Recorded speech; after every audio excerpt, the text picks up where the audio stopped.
Welcome to the Flame Tree Myth and Fiction podcast.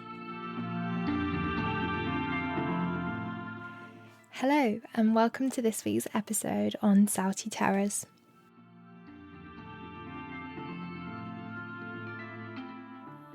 So, this is a short story collection that came out last month at the same time as Witchcraft Short Stories, which we did an episode on, but we held off on scheduling it for the podcast until now because one of the authors and editors, Eugen Bacon, came to London a couple of weeks ago for a UK book tour.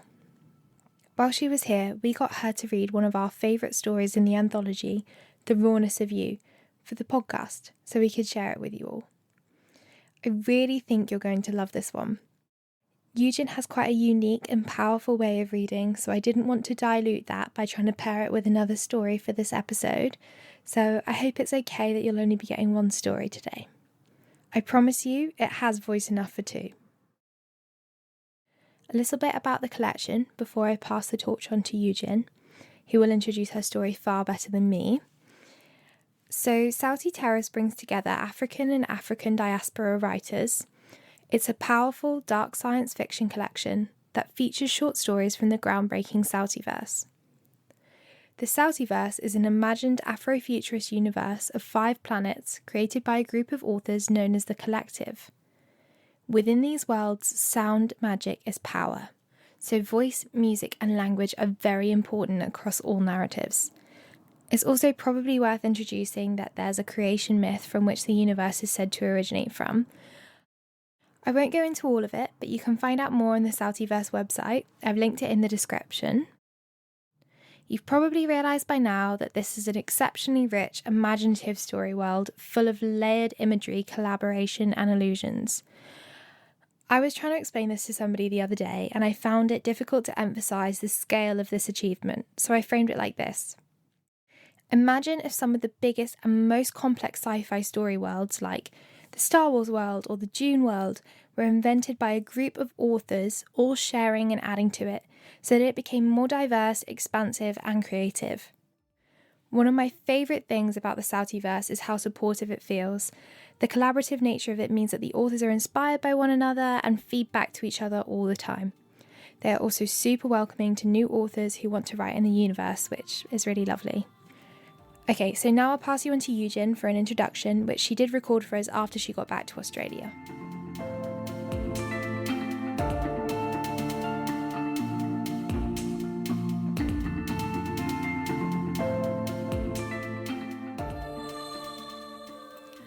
Hello, I am Eugen Bacon, an African-Australian award-winning author and editor. I was born in Tanzania, grew up in Kenya in East Africa, and now live in Melbourne in Australia. Today, I want to share with you about the Sauútiverse. Sauti means sound or voice in the Swahili language. The Sauútiverse is a secondary Afrocentric world that is a 5-planet system orbiting a star. It's a universe deeply rooted in African mythology, language, culture, and sound magic. There is no written language in the Sauútiverse. So who am I? I am part of a collective of African writers who have created this Afrocentric universe of 5 planets, 2 suns, and a spirit moon. It's a world of science fiction and fantasy where there is no written language, but we play with technology and sound magic to scrutinize the world as we know it, and we also use speculative fiction as a response to our world. Our stories engage with difference and tackle themes like climate action, social injustice, belonging, and more. As founding creators of the Sauútiverse, we come from all over Africa, including Nigeria, Ghana, South Africa, and Tanzania. The matriarchal world comes with a creation myth, the Song of Our Mother. Sound, in what we call the mother sound, is important in this universe, and the power of the word is captured in the origin story by founding members Wole Talabi and Stephen Embleton. The mother, a word, and creates a planet. Kwara, it is acquired. Yain, it is uttered. Rakwa, it is released. Each of the planets is named from the word song in an African language. In this world, there are two suns, Zuva and Juaju. Zuva, this name comes from the Shona word Zuva, meaning sun or day. Juaju comes from the Swahili word jua, meaning sun. The 5 planets, each representing the theme of song from an African language, are Zepheni, from the Amharic word Zepheni, meaning song. Wimbo, from the Swahili word wimbo, meaning song. Orinorin, from the Yoruba word orin, meaning song. Pina, from the Setswana word pina, meaning song. Ekukwe, from the Igbo word ukwe, meaning song or anthem. There is also an uninhabited moon, Mawe. Mawe comes from the Kirundi word mawe, meaning mother. Find out more about the Sauutiverse at sauti.com. In January up to mid-February 2026, I was in London from Australia for a UK book tour to launch Sauúti Terrors, an anthology. Oh, what a visit! I was heartened by the publisher's reception and the insightful and helpful team at Flametree. We hosted an event at Daunt Books Chipside where you can find copies of Sauúti Terrors. We also visited bookstores including Forbidden Planet and Rye Books. Today, I would like to share with you my story, The Rawness of You, published in this anthology, Sauúti Terrors, by Flametree Publishing. This story is a dark and somber story. It's set in Ehuwaiso, the spirit realm, a dimension of the dead. It's from the perspective of our unnamed hero who wakes up in a strange hinterland and nothing seems quite right. Welcome to The Rawness of You.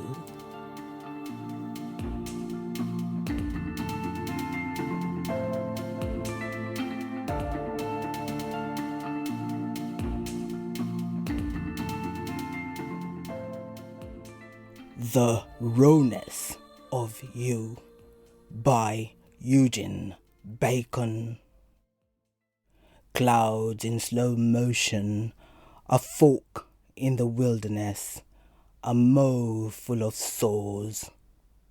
Eugen Bacon's account of a disquieting afterlife begins with a mortal crush, where our unnamed hero wakes in a strange hinterland and nothing seems quite right.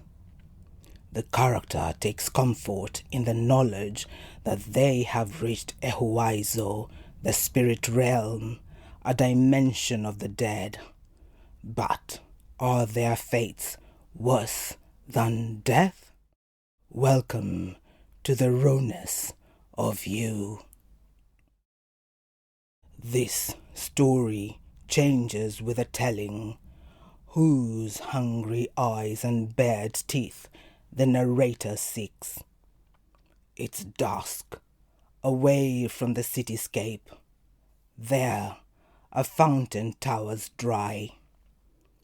One winding laneway down, a late shift worker lets herself into a chalet, as another, in a tetekute skin, the sentient leopard whose stripes vibrate, flicks her roseted tail, prowls the gloaming streets. As she plods, paw by paw, each step slows time, stretches into a labyrinth. Listless leaves of boa oba trees listen for forever secrets where time is no healer and rational explanations wither. Wordless shadows zigzag without disrupting the silence of all that remains unsaid in a rhetoric of emptiness. A grey-faced statue with marbled features, arms out in a beacon, weeps smoke tears that waft out across a vacant field to the park, then into a forest where the gleam-eyed beast woman dissolves under a silver moon. Just a moment. Are these your eyes? It is night, and you're not asleep. A flash of monkey fur at the edge of your vision, shrinking, reflecting, recollecting. You breathe in deep, and your ribs rise and fall, rise and fall. You're a starving silhouette, sprawled, inverted, roll like a skinned rabbit with its 4 feet intact. You're a splatter on the landscape and seeing the world upside down. What you feel is love and loss. The sound of wet air is soft in your belly. The smell of copper and rust. You know it's a whiff of your platelets abandoning your body. Wait, what's this? It's the rosetted sphinx, half woman, half tetekute. She's a black beauty of onyx eyes, watching you in silence, out here in bushland. Her roped hair falls to coned breasts, her mouth a peony, her eyes a question. Her question is a heartbeat that's also a statement. She's looking for or understands hard answers you'd prefer were available to broadcast without skepticism. All you need is fact. All you want is to say, stop, leave. But the rawness of you is dressed in blood and dust. There's a fork in the road meandering into the wilderness. Things are buzzing, creatures chittering in all manner of language, and the sound of their dialect is growing. There's the skeleton of a tree. You know it. Not the mopane or boaoba. It's a woodland scarecrow. What you feel is the unknown touching your shoulder. It's imaginary. It's real. It's infectious.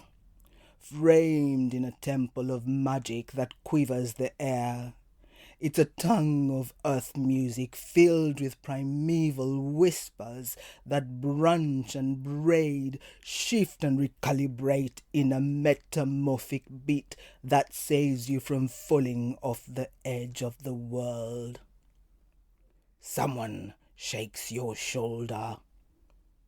Speak, honey, a stranger says. How can I help you?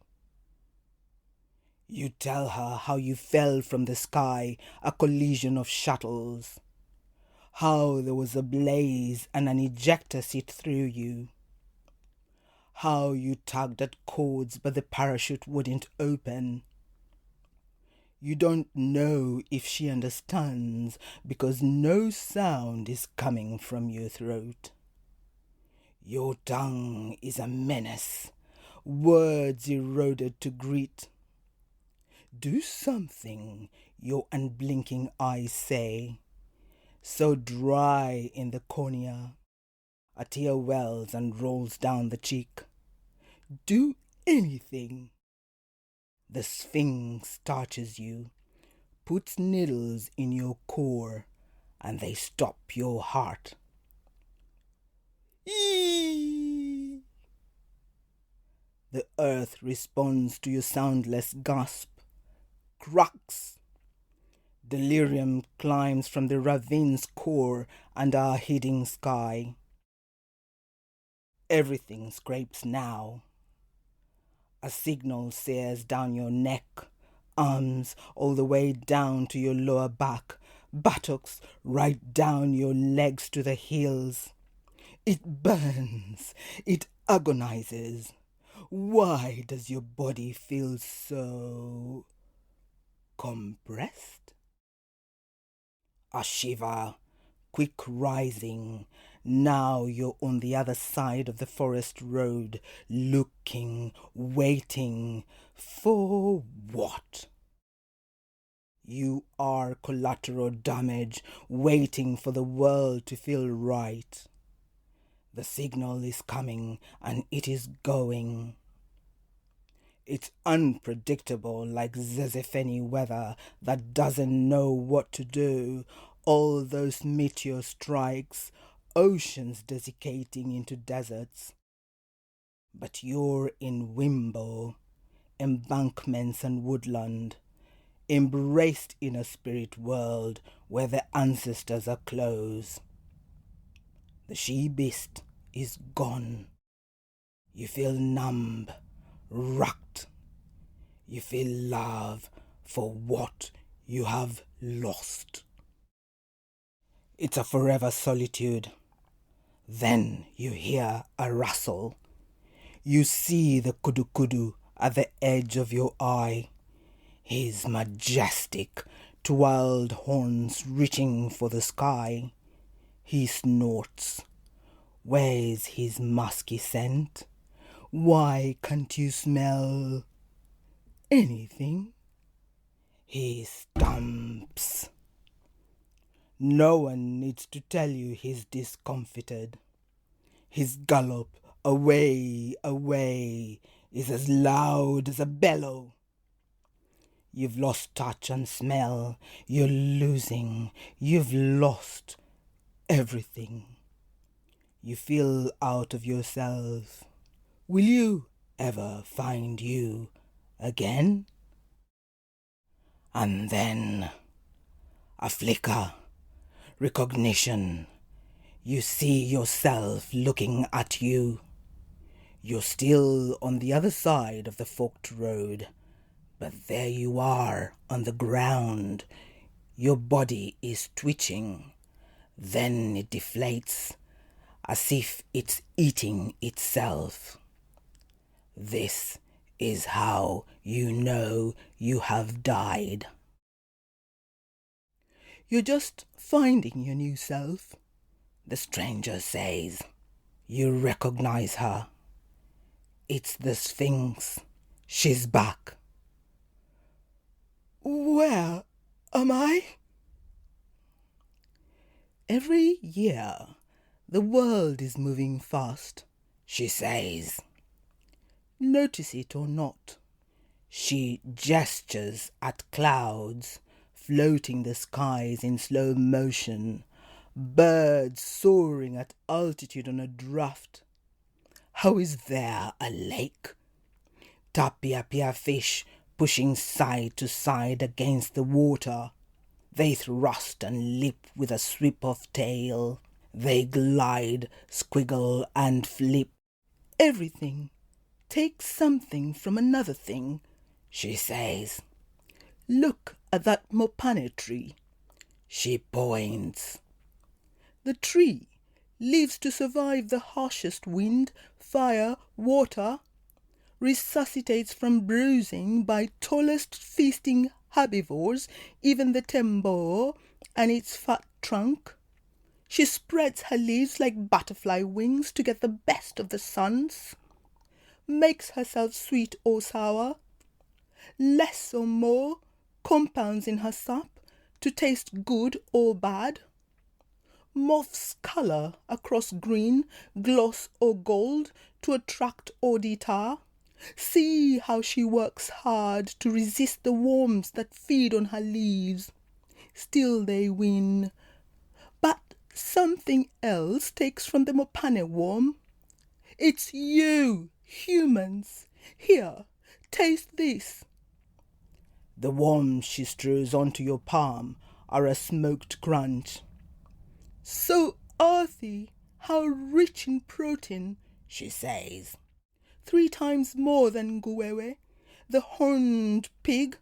Hoink, hoink. These wrigglers are sweeter than the yassa that cocoons into a pupette to become a butterfly. Dried mopane worms in a stew with red gourd, wilderness radish and piri-piri. Suddenly you're clutching a gourd of steaming stew. Or sautéed in a fermented cashew sauce. The blonde porridge of a nutty relish sips through your fingers. The big black eye is the best part to eat, she says. It's all so clear now. This is Ehuaizo, the afterlife, and it's beautiful. Here is your peace. You are ready to rest in the touch and whisper of our Mother, the Creator. Why am I here? You ask. Still no sound from your throat. But she's heard. You know this because her eyes gleam ruby. Then they are aswirl. The rotating plume of a tornado in them startles you. It turns the whole world around you to fog. Ashes fall down upon you, and they scorch your skinless form. Smoke everywhere, the stench of your flesh cooking. You begin to apologize. You didn't mean to annoy her with your ingratitude. Her touch on your back is a spinal tap. You cry out at the fierce heat, the sensation of uncountable pricks and needles poking you with maliciousness everywhere. I am what I am, she says. And power must come from somewhere. I was once an ordinary urohogi, a healer, until I stumbled upon a brand of old magic. Her voice is a growl, is a beast, is a demon. You'd be amazed how much such magic transforms you when you learn to become a soul eater. I'd give anything to go back to being a simple urohogi. Even just a raivagi, a bird, a teller of stories. But no, the hunger, it costs to keep this body. Her form is swaying and morphing with the falling ash. The ropes in her hair beget vipers, and they are hissing and spitting in your direction. And her mouth is a gobbling jaw with teeth full of sores. You move to run, but you're paralyzed. The mole reaches your stomach and bites a chunk of it. You scream, unable to move, but the shriek is inward, inside your head, your jaws fully locked. She portions out with her teeth a chunk of your shoulder, flesh and bone.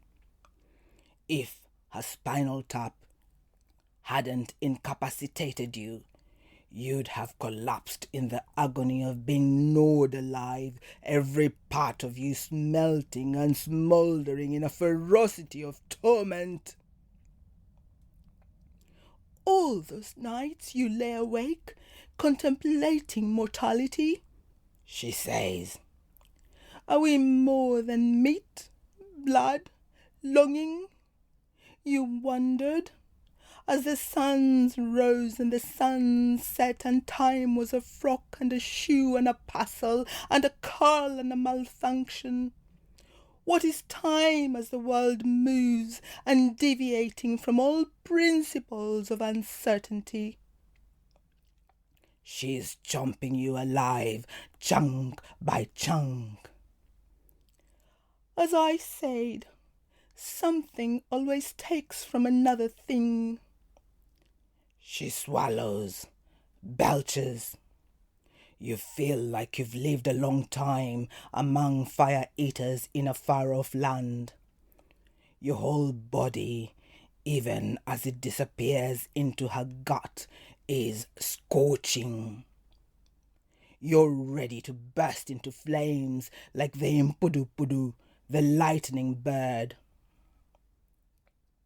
Your tongue combusts with an untold story, but even that she takes when her mouth nears your nose, and she smells of bad calabash, dead fish, everything rancid. She bites your face, gobbles your tongue, and you're one with her rot all the way down her gut. You're a chun, goo, and you're not one, but many. You're changed, trapped inside a stomach. You long for something more, but unsure of what. You're rustling and murmuring louder. You're not one, you're many, and you're hissing. Night is coming. You know this on instinct, and you're buzzing inside the messiness of her bad stomach that heaves.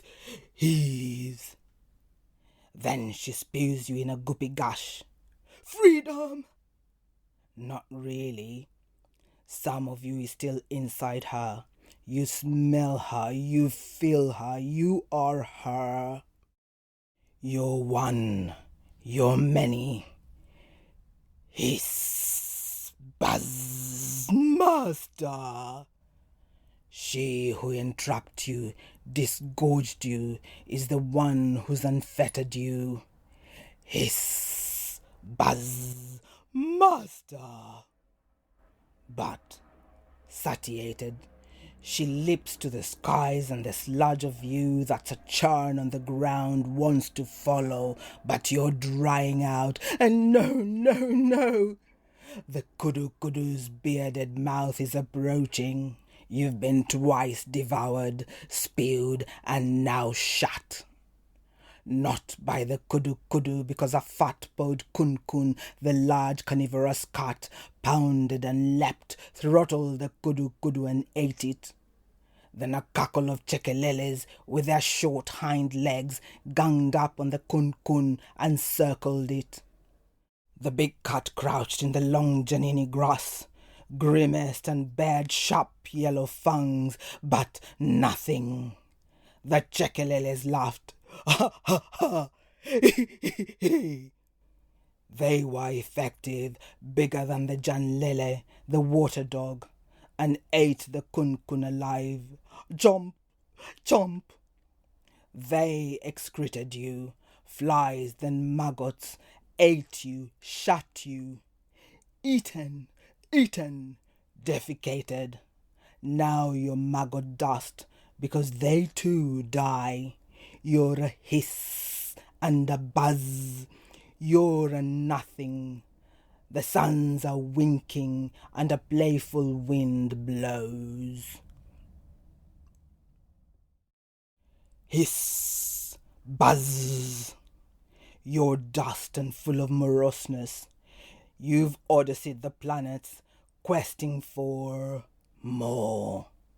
You don't know what, just a maddening search. And finally, Master! You smell the canker of her fetid calabash and fish. You chase in her wake, so near you'll reach her. Hiss! Buzz! Master! What's this noise? A hurricane. Inside it, a chant, and it's pulling you from your master. A synchrony of voices intoning. Quara, it is acquired. Yain, it is uttered. Rakwa, it is released. A rhythmic clapping in a rise and fall accompanies the chant-filled harmony, and you feel weak, spent. Hiss, buzz, massa. The magic incantation is a curse, and it deteriorates you more. It sounds like priests or guardians of a wall. But why are you trapped inside it? Hiss, buzz,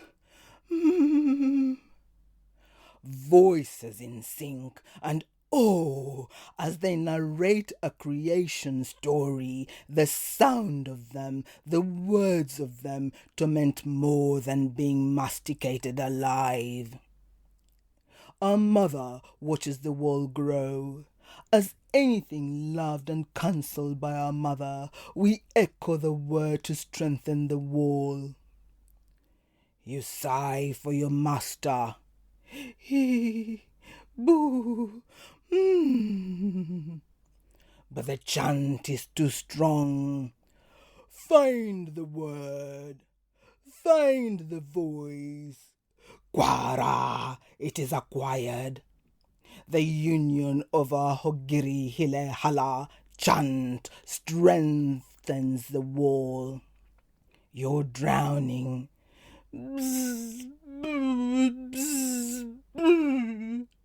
You're imprisoned, nowhere to go.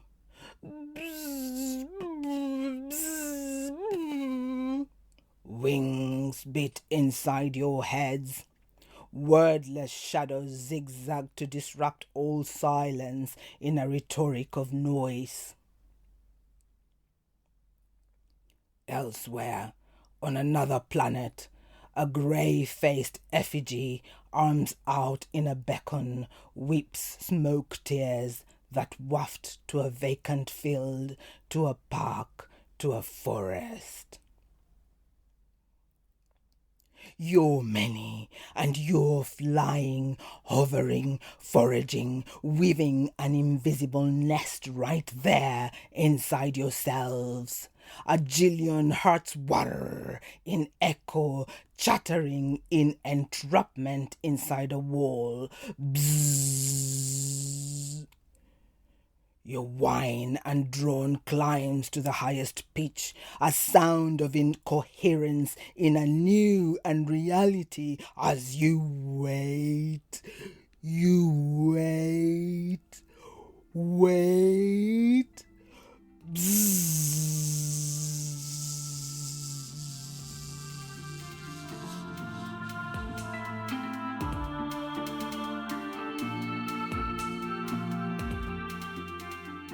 I was just blown away when I first heard this one. It's so original and creative. If I'm being honest, the combination of the mysterious circumstances befalling the narrator and Eugen's tone of voice made me feel pretty scared. I also just love the added power of it being spoken aloud for the podcast, particularly since voice and sound is the force driving the Sauti verse. It's like she's weaving the sound magic through our headphones. I have no doubt that you guys will all want to read the rest of the stories in this collection by now, so I've linked the book in the description for you. I'm also aware that you might want to hear a little bit more about the creation of this story universe, given how elaborate and rich it is, so we've got Eugen back on the podcast for our March special at the end of the month. Excitingly, Cheryl S and Ntumy, who you may remember from season 1, will be joining her for the interview as a fellow editor and member of the collective. Thank you all so much for joining us, and we'll see you next week for a very exciting episode featuring a brand new series, Romantic Fantasy.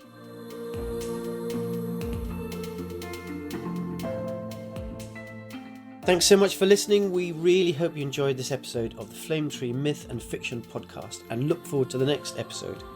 Do recommend it to your friends. Goodbye for now.